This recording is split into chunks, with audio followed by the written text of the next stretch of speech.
riff to Welcome to the Jungle, we're sitting underneath Madison Square Garden right now.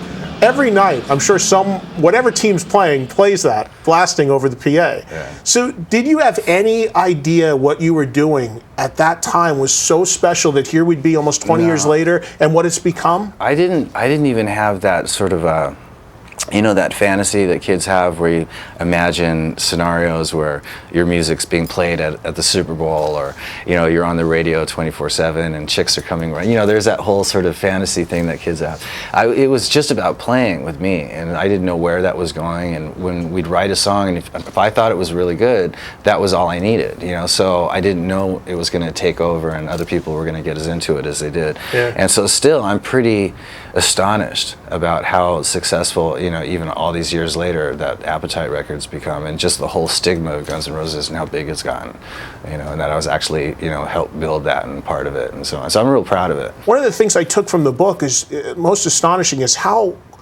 quick it hit and how quick it crashed and burned. I know. It was the perfect band, though, for crashing and burning. You did it in grand style, right? I mean, you couldn't. If it hadn't, you would have been disappointed. I mean, from the time we got together, which was I think it was 84, to 1989, 88, 89 is when it blew up. So that was pretty, 4 years of toiling, but really hard work, And then after that, when we started touring in 91, I had no idea that we'd gotten so big. And then all of a sudden we book our first gig and it's in a stadium. You got to be kidding me, Yeah. And that's how it went from there on out. But a lot of things changed between 1989 and 1991, that I just didn't see coming. You fully understand that there are a ton of people that are listening to you, that are watching you speak right now, and being a music fan yourself, take yourself out of the equation.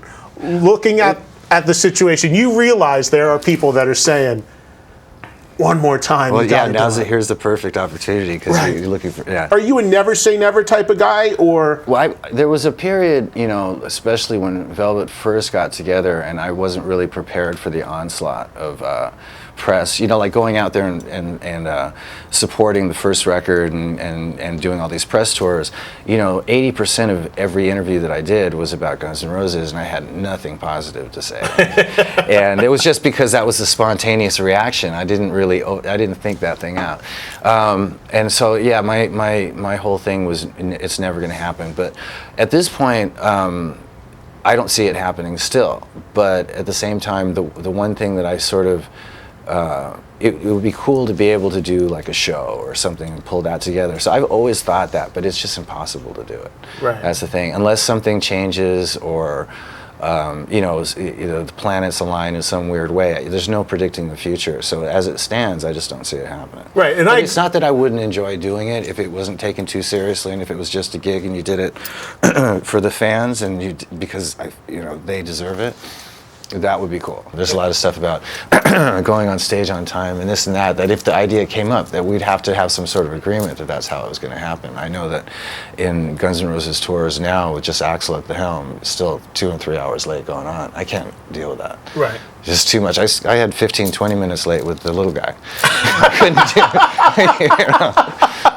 No, but you're absolutely right. I understand that you've got to have parameters and everything's got to be square business and everything's got to be sorted out. Done for the right reasons, it would be a killer thing to do. It's really not so much between, say, obviously not Duff and I or Izzy. I think it's just between Axl and I, and it's just this huge standoff that's been going on forever. That's still this chances far are apart. He would never play with me. I think more so than me playing with him. Really? I wouldn't do it with him for certain reasons if he didn't, whatever, certain things about me though, I don't know, I'm not sure exactly what they are, but I'm sure they're pretty deep rooted. I'll see what I can find out and let you know. Yeah, right. Anyway. Well, listen, man, we've taken a lot of time here and you've been real generous to come by for a few minutes. I greatly appreciate it, really. That's good to see you. Good to see you, man. Pick up Slash's book, which is in stores now. You can't miss it. It's simply called Slash. Right. The great Slash dropping by.